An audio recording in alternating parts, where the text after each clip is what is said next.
there. All right. I think we are streaming. Excellent. Welcome, everyone, to a fantastic book creator webinar that we have put together for you. We are so absolutely proud to welcome Beth Holland to our webinar tonight to talk with us about a project she's been working on that is so near and dear to my heart because it involves creativity. But I don't want to say any more. Beth, why don't you introduce yourself Sure. and we'll kick things off.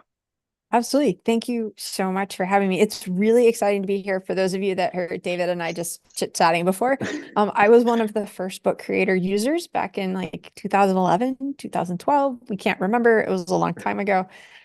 Currently, though, I work as a partner at the Learning Accelerator. We're a national nonprofit here in the US, and I lead the research and measurement team.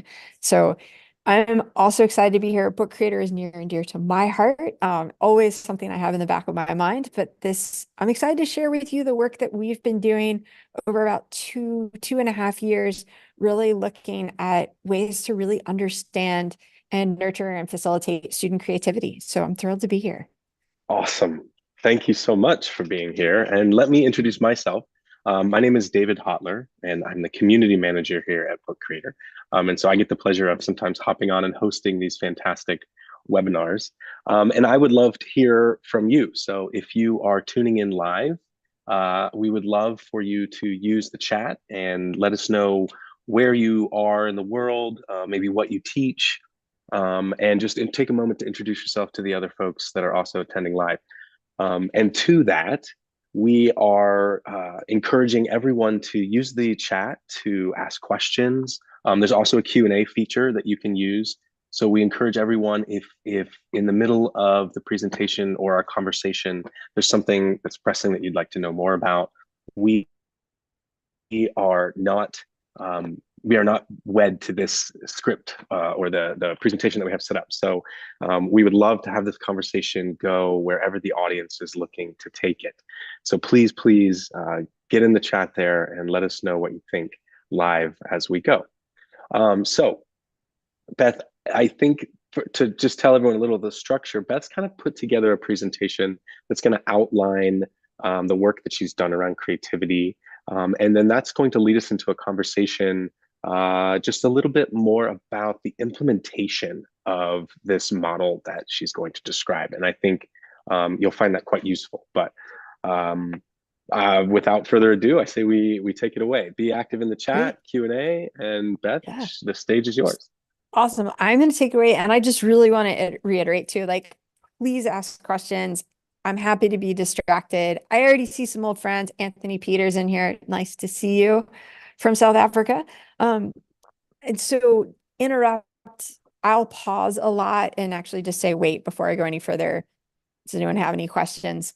And we'll go from there. So I'm going to pull this up. I'm going to jump right ahead. I introduced myself, so I don't feel a need to introduce myself a second time. Yeah. Let's just jump right in. So I think the important piece when at the Learning Accelerator, when we started all of this work, one of the pieces that we began with was building a really robust definition of what creativity is. And we looked across a lot of different domains to build this definition. We looked at neuroscience research. There's a lot of really interesting work in the neuroscience field, like how does the brain actually engage in creativity? We looked at learning science, we looked at psychology, we looked at cognitive science, and we wanted to get this really broad idea of creativity because we wanted to break that perception of like creativity is just the thing that happens in the arts, or creativity is just the thing that happens when you do a project. And to recognize the fact that like creativity is about having like this competence to really leverage like your self-interest, your motivation, your imagination. A really important idea is it's about having prior knowledge. Like in order to be creative, you have to actually know something. And I think for those of us that work with a lot of teachers in the content areas, particularly at like the higher levels, there's always this like, I have to, I don't have time to be creative. I've got to get through content knowledge. Well, creativity is really dependent on having this really deep, rich domain of knowledge. And then it's about how do you use it? Like, how can you get really flexible? How can you engage in like lots of divergent thinking? How can you evaluate things? How do you come up with new ways to solve problems? Um, we started thinking about this idea of like forging connections across content and people. Like, there's a lot of creativity, and can you bring the right people in to solve the problem? Can you bring the right people in to get new ideas? And then how are you actually, there has to be some like performative nature of it, but like, how are you creating a new understanding, right? Not a product necessarily, but like an understanding, or how are you communicating your thinking? And then how do we really broaden the means of expression? So you could do writing, you could drawing, you can do voice, you can do music. I mean, I always think about it. I had a student years and years and years ago, and we had an assignment. We told them to be super creative and they could think of anything that they wanted to do to demonstrate their understanding. And he said, I really just want to write an essay. I really like to write. And it's like, you know what? Then write that essay. And it was a great essay, and it was a creative way for him to express his understanding. So, we really wanted to take this broad, holistic approach to understanding like what the concept could even be. And once again, I am going to pause and see if there's any questions, Mm. wonderings. Does this resonate? Well, it certainly resonates with me, especially when you mentioned, and this is some of the notes that I was taking, this whole idea that like creativity is meant for the art class. Um, and I'm filling some air too, just in case someone does have a question. Nothing's Yeah. come in just yet, but like that's why I feel so connected to this. I spent so much time in these environments where creativity, was sort of like this thing on the table that we were wrestling with, but like called out. Mhm. And the more I read about your work and the more I read what you've written, it's like creativity is really in all these classes. It's just Right. not, we're not like labeling it and calling it important. hmm And I think that's also, one of the things that's been driving this, we started this study and this work as we were like still really in the middle of things with the pandemic. And it's really hard when people are saying like, we're trying to address learning challenges, we're trying to help kids come back and adapt to school. Like, we don't have time for creativity. And when you take a step back, like creativity is the key to actually being able to help kids re-engage in school.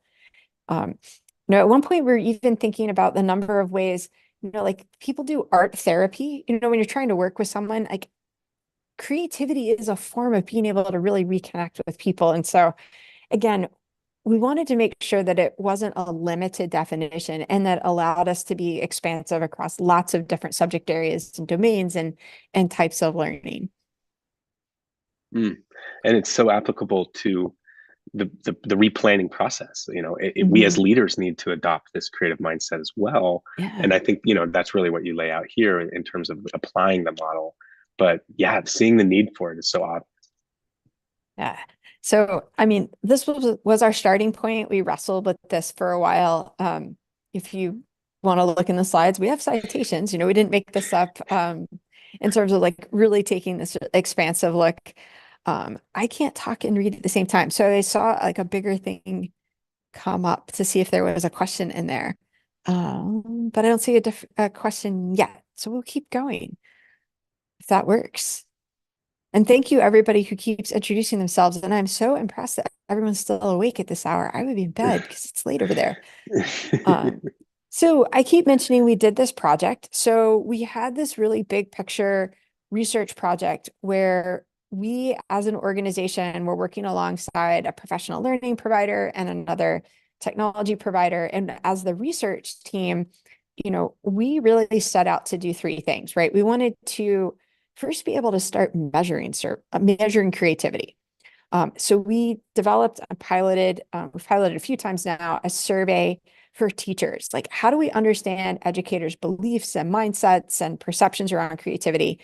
And then we have a companion survey that we built and tested for students.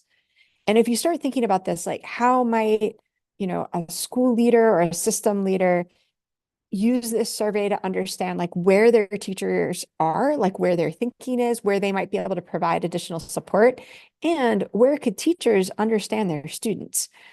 And then it was interesting originally, and I'll give more of the context as we go. We wanted to create we wanted to create a rubric for teachers to be able to evaluate students' projects for creativity. Like that was where we started. And what we actually ended up doing was this idea of creating a framework and a protocol that would be used more formatively, more to inform the instructional design and not to evaluate something. So there was a shift in there, and I'll show you in the research where we had this aha moment of like, wait a minute, we don't actually want a rubric. That's not the right idea. So this was our like big picture. What we wanted to do is to develop these measurement instruments. And then we had intentions of using them, and we have been using them in the context of some research with some different teacher groups. But then, this is like really big picture what we did, and all of these links are active, and you're welcome to all of this. In fact, the surveys and everything's openly available. You're welcome to take it, use it in your own context, modify it, let us know how it works. But we started with this teacher creativity survey. So we designed it, we piloted it, we sent it out on social media and newsletters and all these things. We had about 450 responses that came in from all over the United States. We limited our sample to there. And then based on that analysis, we ended up revising the survey before we made the student creativity version so that the two went together. And then we piloted the student one and then revised that one again. But, we really had some key findings that drove the way we started thinking about things. And the first one, and I'll get into it some more, is like teachers really strongly valued creativity. When we asked them, like, what do you think about creativity? They're like, so important. We really value it. And then we say, well, what do you actually do about it? We saw a disconnect. Like they weren't actually doing as much as they said that they valued it. And with our students, what was really interesting was they were very confident that they could be creative. They felt really good about that. But then when we asked, well, do your teachers allow you to be creative? And like, do your teachers reward you for being creative? That's where we saw, again, that disconnect. And so that is kind of what led us to look at this idea of the creativity framework, where, we did lots of research, we looked at lots of existing things. And what we really tuned into was the fact that there was like almost no resources to help educators design more creative learning opportunities, right? Like there's nothing to help you think about, well, how could I take this and be more, or think more creatively, or find a way to bring out my students' creativity. The second piece, and I say this as a former elementary school and middle school teacher, there are very few resources that we could find that would help students actually describe those learning opportunities. I remember saying to my students, like, hey, what'd you think of this super cool project? And be like, it was fine. It was okay. I liked it. It was boring, right? You get like the one word. I have teenage nephews right now. I mean, the text conversations are great, right? It's like I ask a 3-part question and I get, yeah. I'm like, this was Yeah. not a yes or no question. So how could we actually like build that language for our students? And then the other piece too is like, how could this end up being like a coaching tool, a professional learning tool? Because, all of the teachers we talk to are like, yeah, we feel really supported. Our leaders are supportive of us being more creative and focusing on student creativity. But like, we don't really get any coaching or support or professional learning around creativity. So it was through this work, that's how we got to this idea of like, yeah, we need to go towards a framework and not building Mm, this rubric. I'm going to I really pause like. again because I saw stuff. Yeah, so I love to hear you talk about the pivot. I wanted to ask just quickly, may I Sure. share your slides in the chat? Absolutely. Please Okay, do. yeah, because the question that came in was, can we have access to Oh, the framework? please. And I'm almost certain that the whole framework is linked to Yes, this slide deck. So I just put in the absolutely. chat a little link that will take you to the slides that Great. Beth is presenting now. But to think about this gap, I love that the research showed really that the educators had this gap where they knew how important it was, but they didn't, it just wasn't there. And then the students Great. were like, I got it, but I don't have the But opportunity. No one's telling me to flex this muscle. So yeah. whatever. Um, I mean, I don't have like, I didn't pull all the, I mean, we can always backtrack and I can pull up the data sheets and we can go really into it. But, like one of the things that was really interesting with the kids is one of the survey questions was like, something about like, how often do you get to use your imagination? And that was one of the lowest rated ones. Now, granted, I will say we were surveying middle and high school kids, right? So Sure. again, former elementary school teacher, it's really tricky with reading levels and younger students. So we're working right now at that, middle and upper grades. But yeah, when we said, that how often do you use your imagination? And that was the lower rated one. We're like, hmm. And another interesting piece on this. So we ran this pilot with just really broad, right? So we did the teacher create survey with like 400 plus educators. With the student survey, we had 12 teachers across like really different groups send it out to their students. And then we ran another study over about the last year in one district here in the US. And the trends are all pretty similar, Mm, which is an interesting piece. So it's like we had a really big group, then we had a really small group. The trends are relatively even, mm. which lets us say, there might be something here. But Oh, that's yeah, really interesting. yeah. So should any other questions? I Well, can keep moving a little or what? I haven't seen any other questions, so I said let's keep moving because we're sort Okay. of setting the stage for a conversation that we want to have. So I'm Yeah. I'm encouraged to Okay. move through these and kind of Yeah, we'll set the keep story going. up a little bit. Sure. So, I mean, again, just a few things of what we learned from the data. So, the first one, this was a fascinating piece that I always feel really important. When we did this big national survey, and it was, we'd already been through a whole bunch of emergency remote learning and everything, but like teachers felt really comfortable with technology. And I was not expecting to see it this heavily, like comfortable to very comfortable.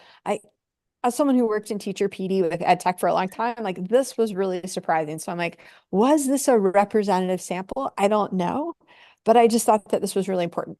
The other piece that was super interesting was we used these questions. There was a Gallup state of creativity survey, and we used these questions that came from that survey where we wanted to know about like the conditions, right? And they were like, yeah, teachers agree, strongly agree, like they're encouraged to try new things. They want students to embrace technology. But then we're like, okay, do you have professional learning? And it's like, not so much. So it's like, okay, we're starting to see where there might be some needs and gaps. And then, as I said, this was a really big survey item originally. We had, I want to say 48 questions. And across all of it, I mean, really big takeaway here was that like teachers really valued creativity. They just didn't always, demonstrate the practices, like the instructional practices that would foster creativity in the classroom. Um, and then the other ones too is when we asked the teachers what the students do, those were the lowest scores. And so it may be, again, that the teachers that we surveyed weren't designing activities that actually allow students to demonstrate creativity or engage in creative tasks, because that was a big takeaway. We're like, oh, these are the lowest scores in what the kids are doing. And then same thing when we asked the kids, like they were incredibly confident. But when we asked about, what about their actual behaviors, they often, not all the time, engaged in things. Um, their independent actions were higher. So like I can do this, I can do that, but not necessarily like the collaborative pieces. And then rewards. Do your teachers reward you for doing these things? And those are some of the lower scores. So that it was all of this that started to tip us off that there was some really interesting dynamics at play and that maybe there was a need for something like different in the field. Hmm. I'm going to pause So I again. mean, that's like, yeah, that's your aha moment, right? That's Yeah. that's when you all realized we don't need to evaluate it. We need to get more of it. Right. We need more of it. But at the same time, like I feel like these tools are really helpful. Um, Again, I'm thinking like if I'm an instructional coach, right? Or I'm a school leader and I want to know what kind of professional learning might be really valuable for my teachers. That teacher creativity survey might be a way of starting to get an understanding of what would Hmm. be really needed. right? Yeah, like Um, using that in your when you're starting to plan out like where are the mhm. gaps in professional learning, like Yeah, you're over here raising your hand saying, look, this is a really important factor and we've got evidence to show that right. it's not being done. Yeah. How do you find out from your teachers what they really need? I mean, I bet all of us here, I know lots of teachers are here. We have all sat through professional learning where we're like, oh my God, this is so not what I needed. Um, so as a leader, as a coach, I'm saying here is one of many potential tools to find out like, how are your teachers feeling about this? For those who are in the US, and I feel like we have a really wonderful international audience, so maybe there's someone in North Carolina, I think. Hi. Yes. Um, as I look through, in the US, there's a brand new national education technology plan. And like core to that is like, how are kids meaningfully using technology? And this might be one way to find out, hey, do I have the professional learning to help my teachers begin to design those meaningful opportunities? And then again, teachers to ask students, like, what are you thinking? And again, as a former middle school teacher, there's always that gut check. Like you think you've designed the super creative thing, and then your kids tell you it was lame, and you're like, oh, maybe not. So, how do we think about finding out from our kids? Do they feel like they're getting what they really need? Um, could be an opportunity.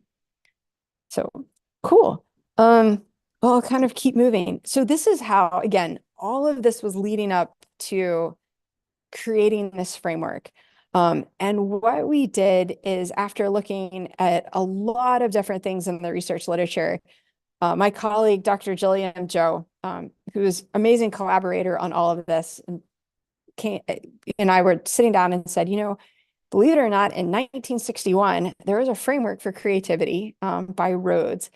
And the original framework was press, process, person, and product. But what we realized is like place made a whole lot more sense. And so we took a little liberation, we were a little liberal with that and renamed it. But it really says when we think about creativity, we need to think about it as these four key elements. So the first one is the place, right? What is the creative learning environment? So when we're thinking about lessons and trying to put this in practice, do the learning objectives, do the materials, do the activities, do they encourage student problem solving and collaboration and idea generation? Like, what are the things that we're putting together? In one of the blogs that I wrote for Book Creator for that blog series, I was reminded of a story that a colleague, Douglas Keong, told where he went around. His school was designing a new learning common space, and he went and he videoed all the kids and said, like, where do you feel most creative? And it was like, oh, by the way, the school is in Hawaii, so take that with a grain of salt. They're like, oh, at the beach, oh, under a tree, oh, sitting outside, like, oh, in the coffee shop. Not one kid said, oh, I feel super creative when I'm like in a desk in my classroom, right? So that lets you say, like, if we want kids to be creative, what is the environment that we're cultivating for them, whether that's physical or virtual, even? Um, and then we can start thinking about creativity as a process, right? What are those creative thinking skills, the problem solving, the communication, thinking through different ways to, explain an idea. And again, for those, there's times when it's like, I have to get through curriculum and it's like really problem solving. You can't find a way to bring that in. Like there's always something there. Um, another piece is the person, right? How are we building creative people? How are we getting them to think about these mindsets like self-direction and curiosity and agency and growth mindset? Because it's hard to be creative, right? It takes a long time, and sometimes it's not so creative at first. And how do you persevere? And we we actually put product last because that's usually the first thing that people think about, right? Which is how am I going to showcase this creativity? Like, what's the performance of it? But when we think about products, thinking about how do we think about behaviors and how do we reward students for like identifying the right resources and finding the right ways to showcase their learning. Because again, we're trying to get away from, and I will admit, I think about some early projects I did as an early teacher where with technology, and this was a really long time ago. And it's like, you can be creative, you can change the colors of things. And it's like, hold on a minute. Like, that's not necessarily creative. Like, how are they really taking ownership of things? How are they really showcasing their learning? Are they really deciding what media is most relevant? to dig into this. And so it's definitely a little bit broader than just, I made a widget that we can think about. I'm going to stop again. Yeah, well, That so was a no new lot. questions. Yeah, it Okay. was. And like we said, we're encouraging everyone to pop in questions in the chat. But as Yeah. you were talking there, talking about putting product in the list last, Hmm. because it's obviously oftentimes where we put the most attention, right? Right. And as I was sort of reviewing this and thinking about, well, where does book creator fit?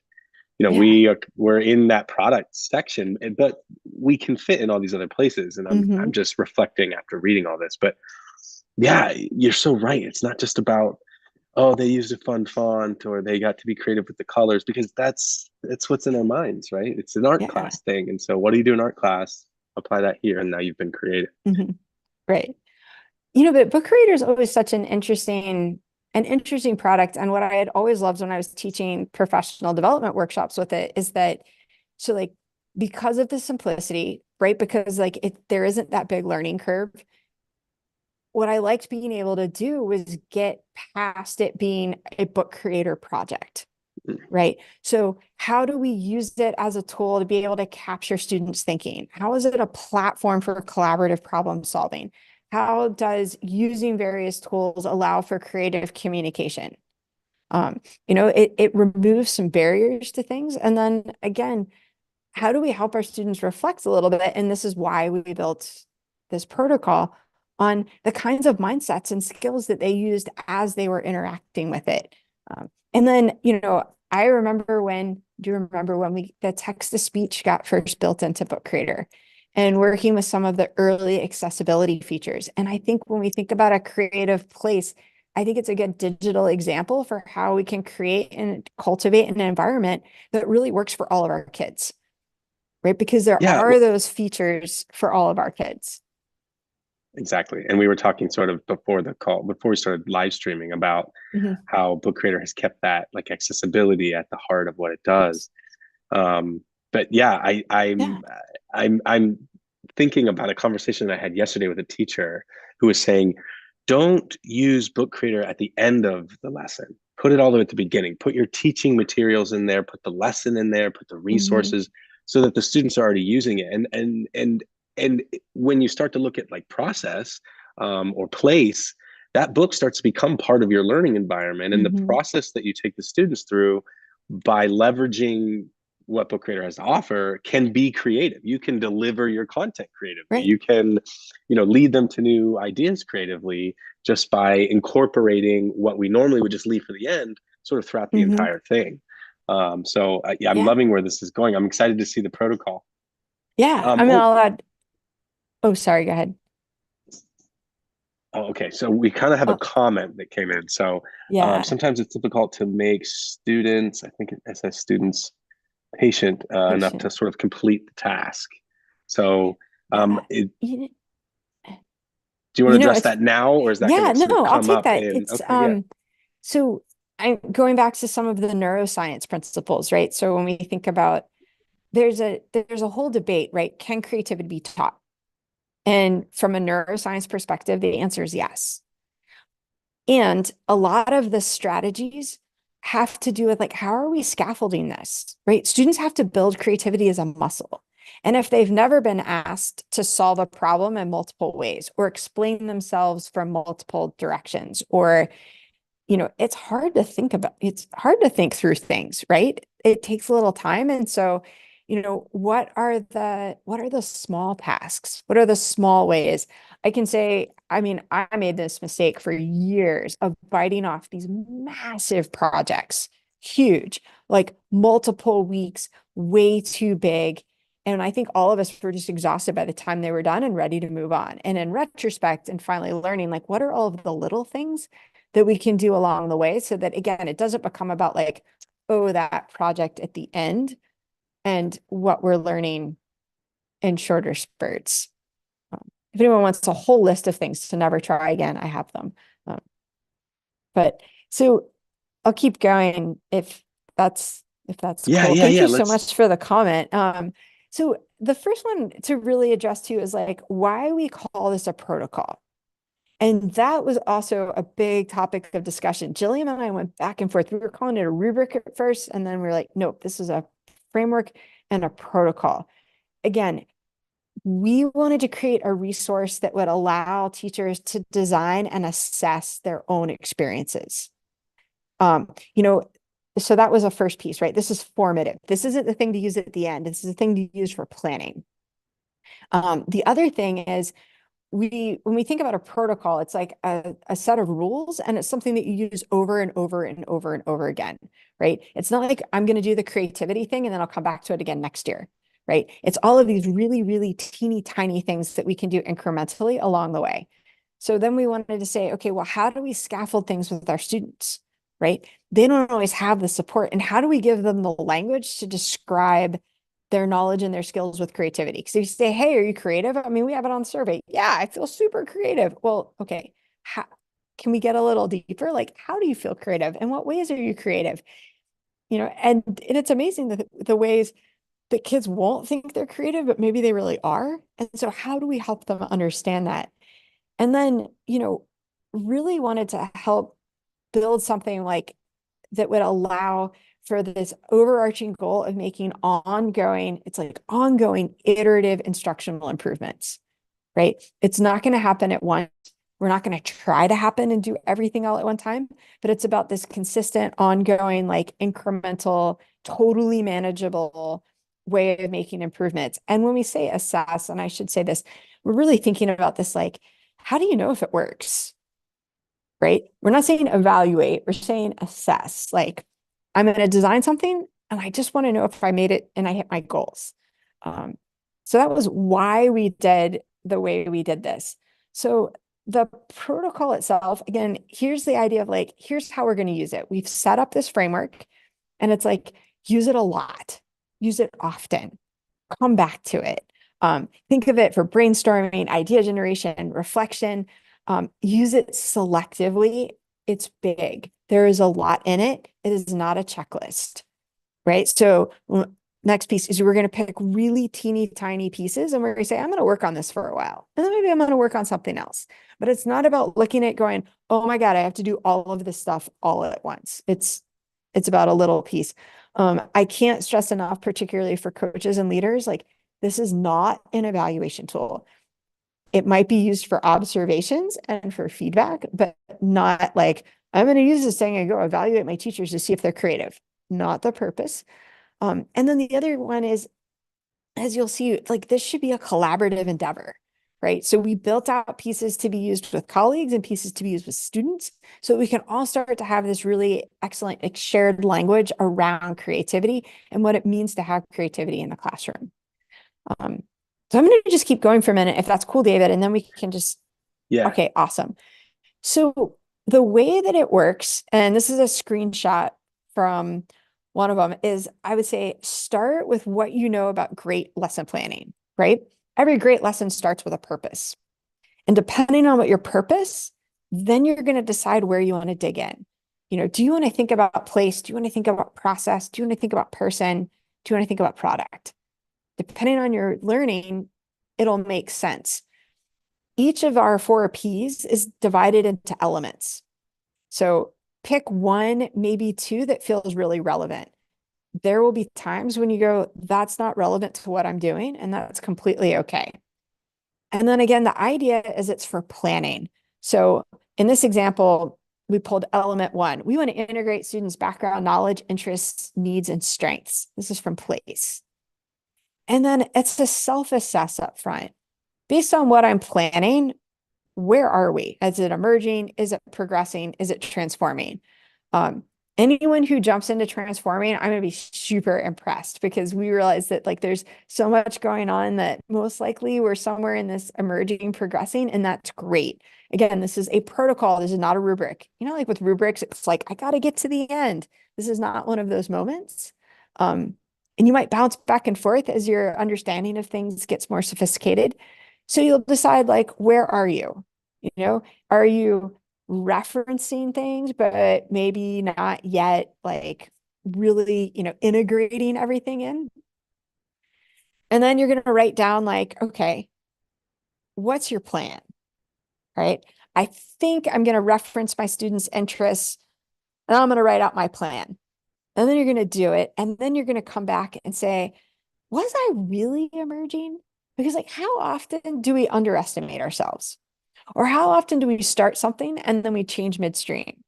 Or maybe we're feeling incredibly confident. We're like, totally nailed this. And then you get student feedback and you're like, maybe I wasn't quite as, that's okay.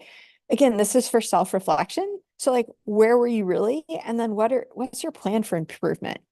Again, this is not an evaluation. This is a self-assessment. This is for, trying again over and over and over again. And maybe the goal is like, I really want to, integrate my students' background knowledge and idea and interests and needs and strengths. And gosh, that's really hard, especially at the start of a school year where you don't even know your students, right? But if this is a goal and this is something you're trying to do, man, it would be great if you were emerging for a couple weeks and finally you're like, oh my gosh, like I am totally getting there. And if you just kept going over and over again, finally you're like, yeah, I am fully in it. Like I've got everything dialed in where my students feel like I'm honoring their voices and their identities, and they're being heard and it's completely accessible. And like, yeah, you can get there, but think about how this comes over and over again as you're moving in that direction.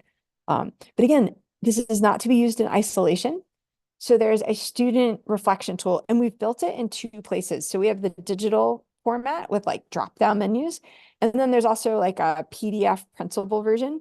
So maybe you want to just print it out. Maybe you want to have it as an image that goes, oh gosh, in a book creator book where maybe the kids have their own creative student reflection journal where they Oh can, no, she did it. Oh no, she oh did yeah, it. I know. Maybe Actually, we need to make one of these. I know. I told Dan Camp, I'm like, it'd be really cool if we took this whole protocol, which is Creative Commons licensed, and built it as a book creator book. It might be fun.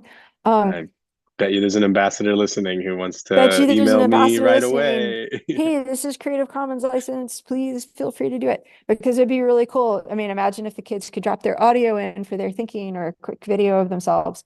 But the idea is, now there are these questions like, did the learning experience require me to create something new or build on what I knew, or allow me to explore something, Yes, sort of, not really. I don't know. That can happen, right? The kids just might be like, I don't know.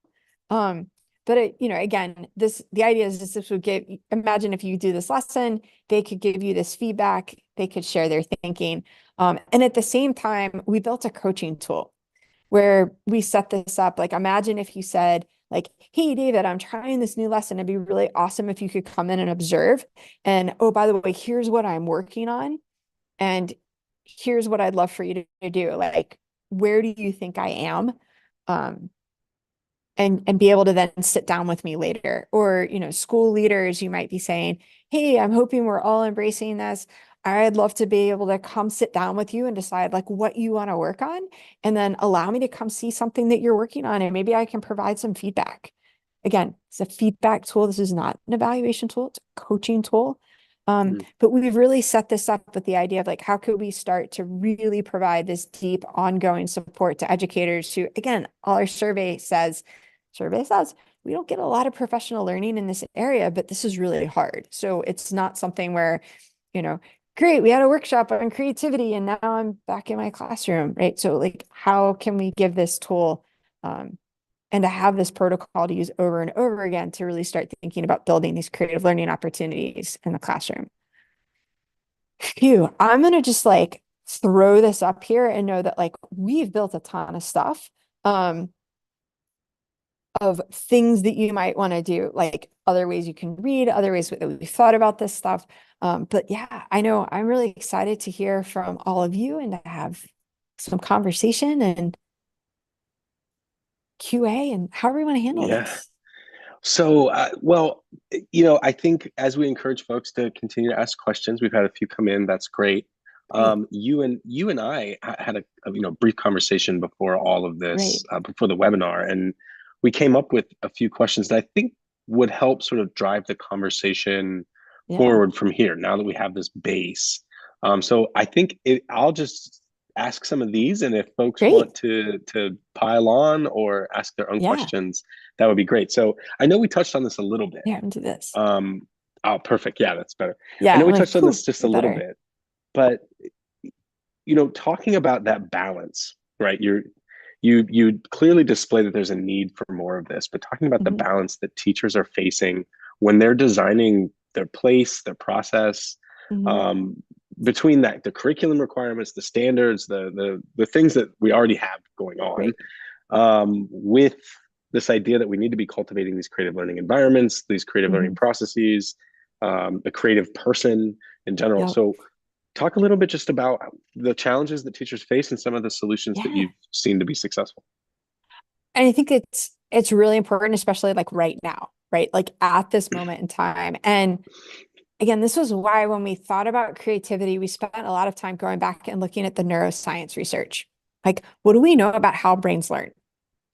Right. And what we know about how brains learn is when there's opportunities to think about things in different ways, when there's opportunities to like go back and retrieve prior knowledge and then bring it forward and use it again.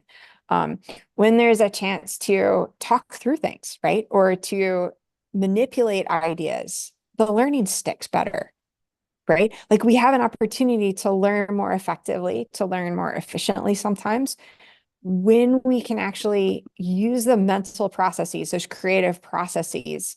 um, it can, I don't see this as an either or, but it is a strategy to help improve learning, regardless of what the subject area might be. So understanding that piece, maybe that's why again, product was last.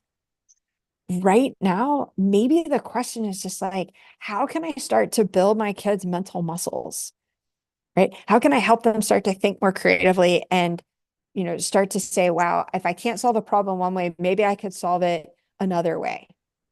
Those are core like cognitive skills that are really necessary right now. And so it might be that's why, again, prioritize what is really necessary at this moment instead of saying, oh, I have to do a project, that demonstration of creativity. Another piece too, I don't think a day goes by that we don't see articles about things like students and mental health, right? How can we help our students address so many different stressors that are going on in the world right now? If we were to think about in really small ways, how can I help them persevere?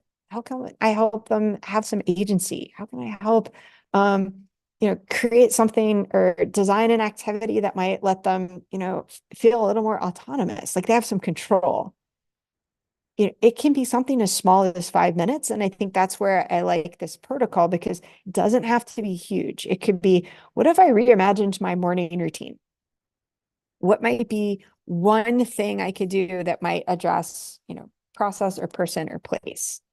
Um, and I think that's one piece that I would encourage people to think about right now is that it's a both and it can be really small. Hmm.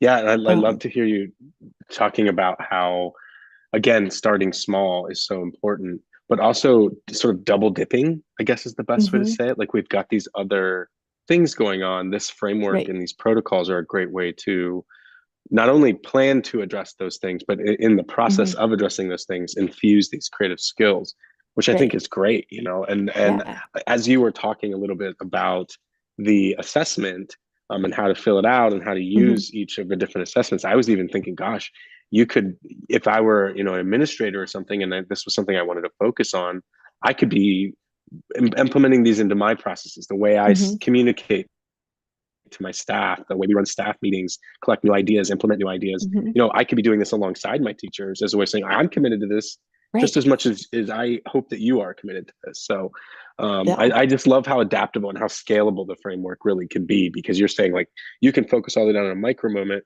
or you can apply mhm. this to big system changes happening, in your institution, and it's still applicable. Yeah.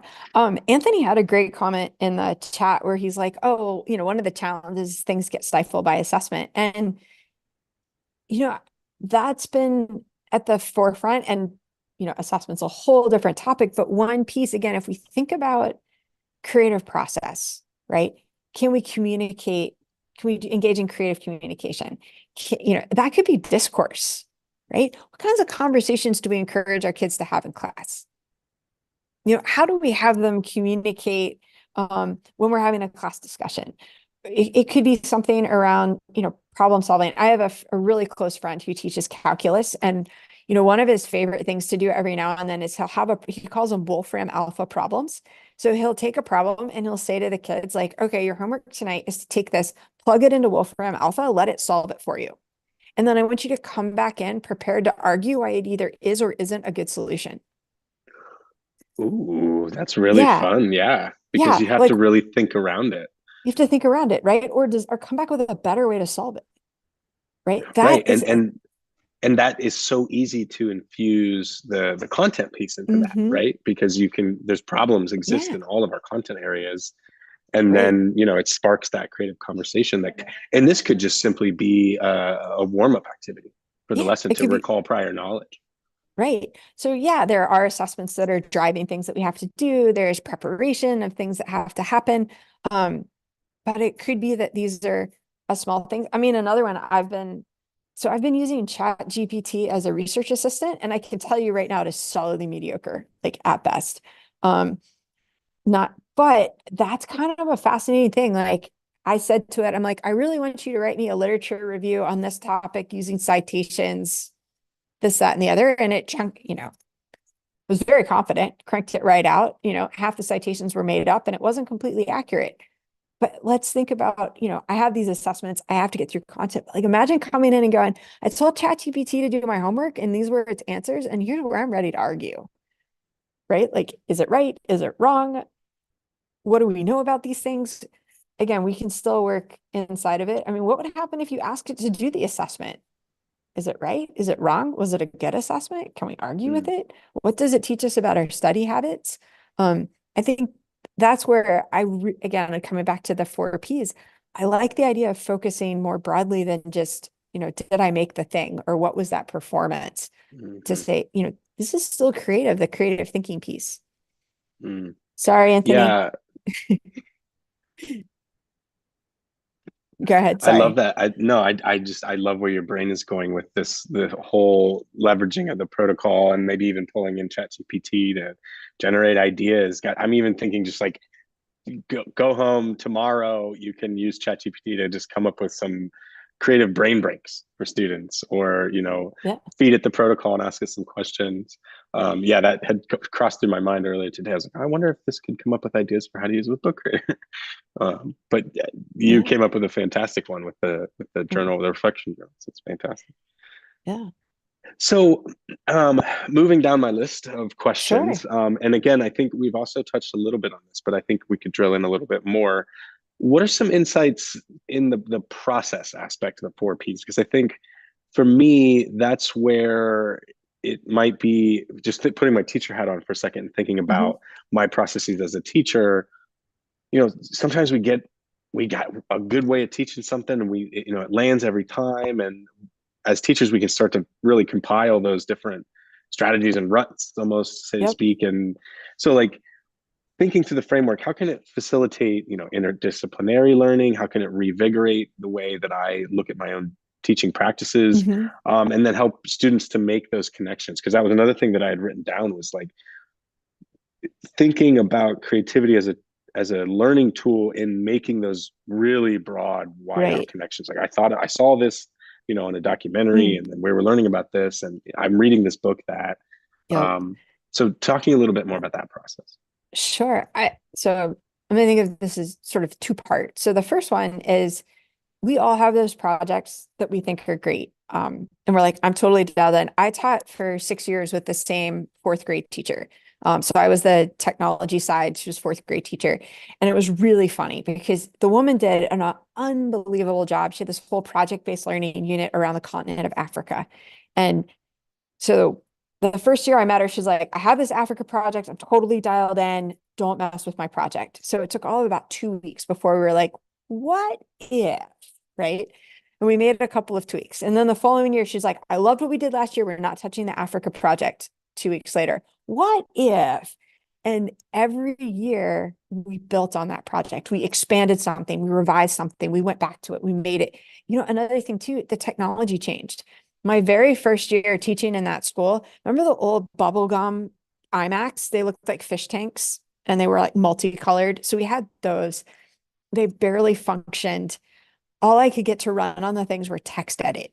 So like I actually taught all the kids how to write HTML because it was like the only thing that would work.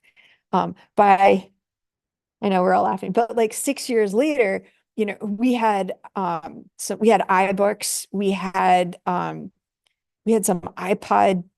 Yeah, we had a couple of iPod touches. I mean, these were early days. This was 2000. It was pre-iPad. So it was 2010. We had all kinds of cameras. We had audio recording. So by the time we got there, like the technology had changed, the potential had changed, the lab had changed, the kids were learning new skills because, the fourth graders had then been working with me for 2 years or 3 years. By the time they got there, they had new literacy skills. There was new software. So it was like there was always something where even though she was like, don't mess with my Africa project, it's great. Oh yeah, we could do the same, right? And it was so I think from a teacher's perspective, there's those things that we love, and it's not that we're throwing it out, right? Like we didn't throw out what was so meaningful to her about that project. We didn't throw out the driving questions. We didn't throw out the way she really wanted them to understand the culture and the geography and the history. What we changed was what we could improve. And so I think using the framework and taking something you've always done, there may be things where you're like, I'm totally dialed in. But a great example is like, does it honor my students' voices and identities and motivations? You have a different group of kids every year. They're going to have different interests. They're going to have different motivations. You know, um, I worked in a school where 40% of our kids had language-based learning challenges, and some groups of kids were just in a different place. I had something that worked beautifully one year, and then the next year, the kids' reading level wasn't in the same place. Right? Like, so if we're really thinking about our kids, we can't just keep going. And I think the framework helps us to really understand that, whether it's thinking about it from a place or from a process standpoint. To answer your other question about seeing those connections across, you know, it's always amazing. And what I had always loved when I was working really in an interdisciplinary role was when the kids would come in and go, did you know we were talking about the same thing in this other class? Like, yeah, I was well aware of it. Your teachers and I all collaborated, right? But they thought they were so sneaky. They're like, did you know?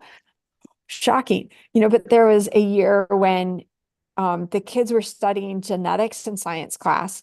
They read the play Inherit the Wind, which was about a trial, the Scopes monkey trial, which happened in the US, was a teacher was fired for teaching evolution. And so it was this whole trial about the teacher being fired.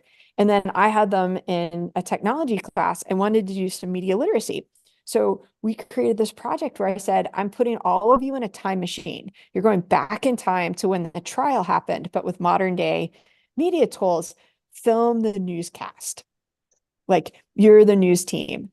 And you can be any news you want, which is dangerous with a group of seventh graders. But it was fun because it was like, I'm the Today Show. I'm the Daily Show. Jon Stewart had just started taking off. They're like, can I be the Daily Show? And at first I was like, no. And then I thought, yes, because that's going to be so much harder than you think it is. Right? Like really hard. And then how does that make them think in all of these different connections? And it was really funny because then they're like, wait, did you know that this is connected to our science class? And it's like, yes, it is, right? But we have to help them see those connections. And so again, this is a very long answer, I'm sorry. But like, how does having this protocol build a shared language across departments? So when you go to sit down with your colleagues and say, how can we start to bring these things together? Where could the protocol help you to have this shared language so that suddenly it's like, genetics and ELA did not seem like they went together, and technology class, right? But because we started to think like, where are there potential overlaps? And especially for those of you who are instructional coaches and like, what's going on in every classroom, right? Like, the parts and pieces, and maybe everyone doesn't talk cross departmentally, but instructional coaches do. So how can you use this as a way of bringing those groups together and having that shared language to say, like, let's help the kids see connections. I remember when our group of kids finally put together that they used to play the stock market game and then understanding the Great Depression and the connections to the stock market and how that went together and they were like, wow, math and history are related. I'm like, yes, it is, right? But they're middle schoolers. And so you have to help them, you have to let them see it, and then you have to help them see it. Mm. Um, Beth, I love the ideas that you bring and just the wealth of experience that you have, not only obviously with this topic, but just having the lens of having taught in the classroom and worked directly with, the audience that you're really promoting this to. And so it's been an absolute pleasure to have this conversation with you, especially in front of people that I know, from the chat that are really benefiting yeah. from hearing your message. What's one thing that you would leave folks with, after listening to this conversation and now having access to the resources that you've come up with, what's one thing you would leave them with, as a sort of some words of encouragement? So I am actually going to give you a quote from one of my favorite books. Ready? And it's start small, learn fast, Okay. right? Think what is the, I mean, I think there's always, especially this time of year, like we're coming out of winter. You can kind of think it's spring, but it's not. It's really cold. For those of us in the northern hemisphere, except for down in the southern hemisphere, I realize I'm saying that. It can be intimidating. There's assessments, there's all these other things going on. Start really small. What's the 2-minute thing you could do? What's a 5-minute thing you could do? And how could you learn from it? Mm, Right. So thinking about that. And again, that's why we call this a protocol and a framework, right? Start small, learn fast. And start to build that muscle. mm. So that came from a book. I can give you a citation if you want something, but it's my favorite. I love it. Well, personally, I think what I would love to do, and just, I'm going to throw it out there right now, thinking through just some of the processes and the way that I do my work, and really infusing this idea that I should be looking at my own use of creativity in my own work. And I love that idea. It's such a low hanging fruit to just every once in a while do a little self-assessment. Have I been, Yeah. applying this muscle the way that I should be? So thank you for that. I will take that forward and apply it to my work. And I hope that if you're listening, you are encouraged as well to maybe take a look at the framework or take a look at one of the assessments. And if nothing else, bring creativity to the forefront of your mindset, Yeah. and see it as that powerful muscle that you should be flexing. But we are nearly out of time. So I want to leave just one last opportunity for folks in the chat. If you have any burning questions, you can post those here. Beth, someone asked, can you repeat the name of that Yeah. book? So um I'm typing it. America's schools Perfect. can get better. It's a great title, Getting Better. Okay, so it's actually called Learning to Improve: How America's Schools Can Get Better at Getting Better. Nice. And it's by it's Bright, Gomez, Gruno, and I can't spell Hugh. Um, So if you are watching live, just so that you know, we put a link to all the slides in the chat, and I'll post that in there one last time, just in case you didn't see it. If you are watching a live recording, you can look down in the comment or the description section, and I will post that same link down there so that you can have access to all of the same slides. Beth, I cannot thank you enough for being here, for your energy, and for all that you do for teachers and students and to promote creativity, which we know is so important. So thank you again so much for coming. Thank you so much for having me. It's so nice to be here. And thanks everybody for the great questions and comments. And please reach out anytime. All right. We'll see you next time. Thank you.